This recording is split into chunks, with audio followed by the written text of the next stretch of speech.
Tom Brady is considered to be the greatest of all time by many people, except me. I think I'm like the 3% of people that doesn't consider him to be the greatest of all time. A few months back, I believe before the season started, I made a little video called How I Feel About Tom Brady. And basically in that video, I gave my reason as to why I think he is not the greatest of all time. And in this video, I'm going to do the exact same thing, but I'm going to go a little bit more in depth. On February 1st, the clouds were lifted and the sun finally came out. Tom Brady announced his retirement. Although lately I've been seeing some articles hinting that he may come out of retirement and come back to the NFL. I hope to God that is not true. Tom Brady has done many things in his career, particularly win championships. He is a 7-time Super Bowl champion. He's competed in 10 Super Bowls. He was the first man to be a part of a team to compete that was played in being in his hometown or in the team's hometown. Now, if you want to say that he is the greatest of all time as far as his resume and his achievements, then fine, I will not argue. But his achievements are like stats to me, and stats don't tell the whole story. I go by off film and what I see on the field. Now, a lot of people consider him to be the greatest of all time because of his championship success, and I would say that is a lazy ass argument to make. Those championships are team achievements. So as I mentioned earlier, I am going to go a little bit more in depth as to why I think he's not the greatest of all time. I am going to give 3 reasons, so here I go. Reason number 1, his play style. Now I could end the video here with this reason alone, but if you are the greatest of all time,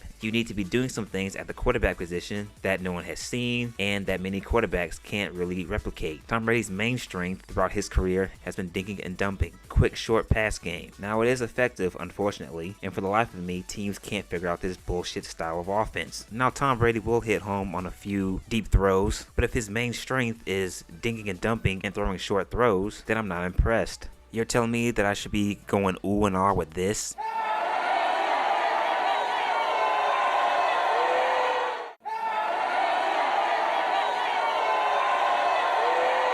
Or should I be going ooh and ah with these throws?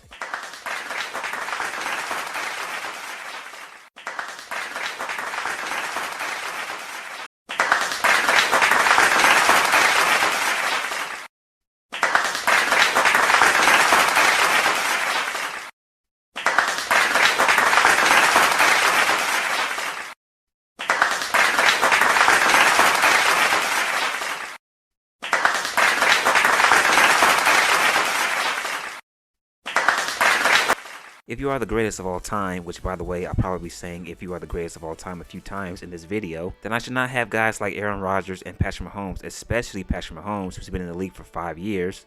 Although you could say 4 because he started in 2018 over you. His short time being in the NFL, he has proven that he has surpassed Tom Brady in talent. Also, if you are the GOAT, I should not be coming away from your performances going, he was okay, he was alright. And he played like shit, especially in playoff games and Super Bowls. For example, Super Bowl 53. Tom Brady played like doo-doo for a good majority of the game, but in the 4th quarter, he engineered the game-winning drive that led to New England's first touchdown of the game, and that was the only touchdown that was scored throughout the entire game. Now some dumbass Patriot fan would come away from a game like this and be like, it doesn't matter what you do. All that matters is what you do in the 4th quarter in the last drive of the game. And it's like, no. Every snap, every play, every penalty, everything matters. Those first 3 quarters help dictate how the 4th quarter is going to play out. So when someone says, oh, he led them down the field for the game-winning drive of the game. Okay, cool. Kudos to him. I'm not going to ignore what I just saw for the first 3 quarters. Him overthrowing receivers, missing receivers. Just because he had a good drive, I'm not going to give him, 2 thumbs up. He played great. I'm not going to give him a passing performance. Also, Tom Brady lost the ball as well. So, number 2, his luck. The Tuck rule. Starting off with that, obviously. 2001 AFC divisional playoff game between the Oakland Raiders and the New England Patriots. The 4th quarter, with 1:50 left to go. Tom Brady is in the shotgun. The Raiders blitz. Charles Woodson comes around the corner on a corner blitz. He gets to Tom Brady right after he gets done with his throwing motion. Okay, he gets done with his throwing motion. The ball is near his body. Charles Woodson knocks it loose, and the ball gets recovered by Greg Beaker. I hope I'm saying his name right. So the game is over, right?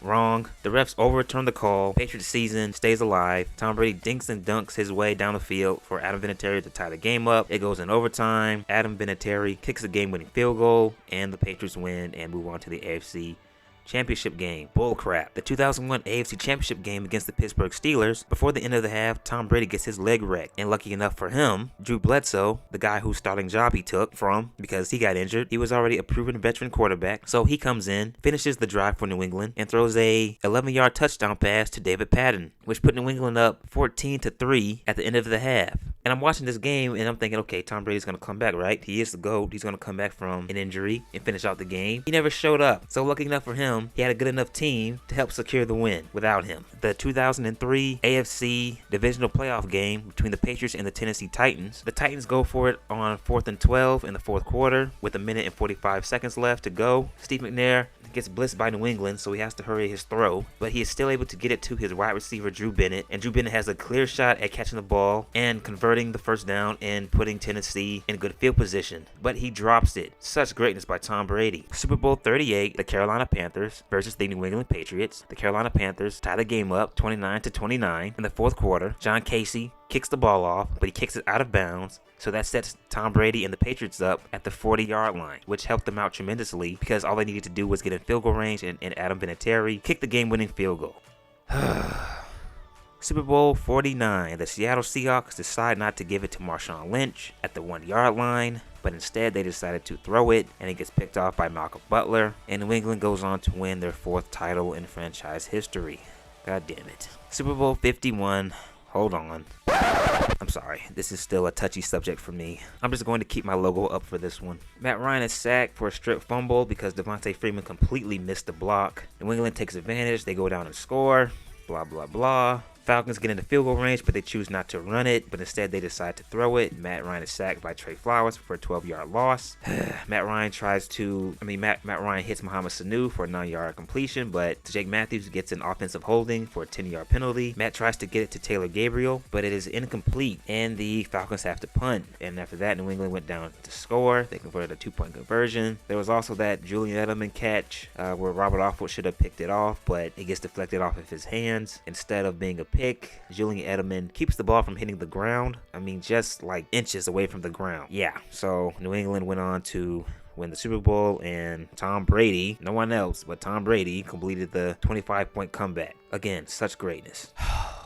I almost forgot the 2011 AFC Championship game between the Baltimore Ravens and the New England Patriots. Baltimore Ravens are trying to get in field goal range. Joe Flacco throws it to Lee Evans in the end zone. Lee Evans has both hands on the ball, but luckily enough for Tom Brady, Sterling Moore knocks it loose, and that would have put Baltimore up 27-23. So Baltimore fails to get into the end zone. They go for the field goal to tie it up and to send it into overtime. Billy Cundiff misses the 32-yard field goal, and the Patriots go on to win. Man, isn't it just amazing that Tom Brady is not only able to play quarterback, but also play defense and be a airbender at the same time? And then Super Bowl 55. In the first half of that game, on the Buccaneers scoring drives, the Buccaneers get some BS penalties that goes their way, and they capitalize on them, and the game was pretty much over after that.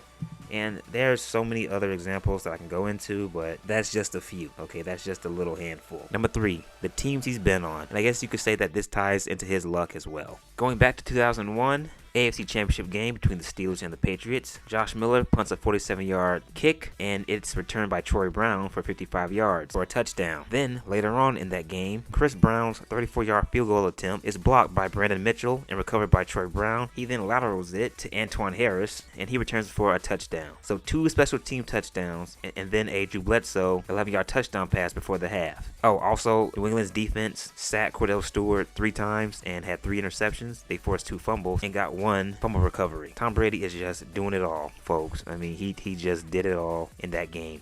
Super Bowl 36. Kurt Warner is picked off by Ty Waugh for a 47-yard touchdown return. He is picked off again by Otis Smith. He was sacked 3 times in this game by Willie McGinnis, Bobby Hamilton, and Richard Seymour. Patriots also had a fumble recovery. Not only that, Tom Brady had clean pockets, and the Patriots were able to establish a running game, had 25 rushing attempts, and a total of 133 yards total. Divisional round playoff game between the Tennessee Titans and the New England Patriots. Ronnie Harrison picks off Steve McNair on the right sideline of the field. The 2003 AFC Championship game between the New England Patriots and the Indianapolis Colts. Peyton Manning threw 4 interceptions and was sacked 4 times. He was picked off by Ty Law 3 times and Rodney Harrison 1 time. Jarvis Green had 2.5 sacks. Willie McGinnis had 1 sack. I mean, are you guys keeping track with how many times Tom Brady has picked off and sacked the quarterback in his football career? Super Bowl 38. Jake Delhomme went 16 for 33, 323 yards. He had 3 touchdowns, but he didn't throw any interceptions, but he still was sacked 4 times, and he lost a fumble. Mike Vrabel had 2 sacks. Rodney Harrison had a sack. Will McGinnis said, I want some action on this, so he got a sack. Unbelievable. In the 2004 season, the Pittsburgh Steelers and the New England Patriots met again in the AFC Championship game. Big Ben had 3 interceptions. He was sacked 1 time. Eugene Wilson had 2 interceptions. Rodney Harrison had a pick, but he ran it back for 87 yards for a touchdown. More greatness by Tom Brady. Super Bowl 39 between the Patriots and the Philadelphia Eagles. Donovan McNabb threw 3 interceptions and he was sacked 4 times. Rodney Harrison had 2 interceptions and a sack. Teddy Bruschi had an interception and a sack as well. Mike Vrabel had a sack. Richard Seymour had a sack. And just like in Tom Brady's first 2 Super Bowls, he had clean pockets, was hardly pressured, and the New England Patriots were able to establish a running game. So what do these 3 championships have in common? Turnovers, sacks, clean pockets, running games. I mean, his first 3 championships were basically rinse, wash, and repeat, just like his last championship run with Tampa. 2021, the division round playoff between the Buccaneers and the Saints was another game that involved Tom Brady that I came away from being more impressed with his teammates than him. Buccaneers ran the ball 35 times for a total of 127 yards, 1 touchdown.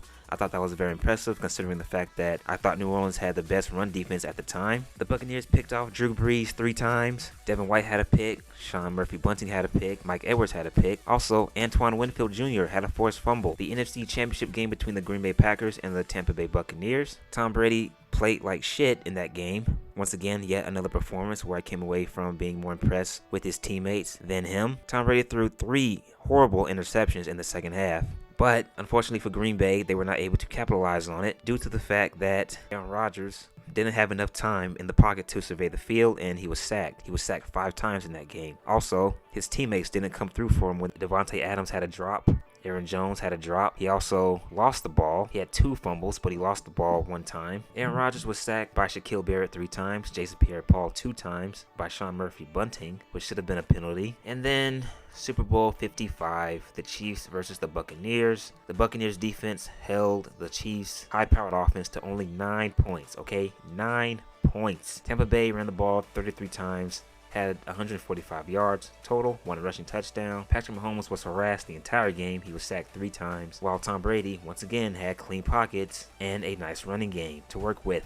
Ndamukong Suh had a sack and a half. Shaquille Barrett had a sack. Devin White had a pick. Antoine Winfield Jr. had a pick. Patrick Mahomes was hit a total of 9 times as well. It is amazing how no one talks about this. No one talks about Tom Brady's team's performances. When Tom wins, it's, oh, he's the GOAT. Tom Brady did it again. If you have Tom Brady, you're going to win. But if Tom Brady loses, his teammates didn't show up, this guy dropped the ball, they couldn't get pressure, yada, yada, yada. So there you have it. My reasons as to why I think he is not the GOAT. He is not the greatest of all time. He would never be the greatest of all time to me. And I'm sure that whoever comes across this video is going to call me the B word and a moron, a hater, throw a bunch of stats at me and stuff, which is fine. It's not going to change my mind, so do your worst. If you like this video, please leave a like, subscribe, comment, and that is it. I am out.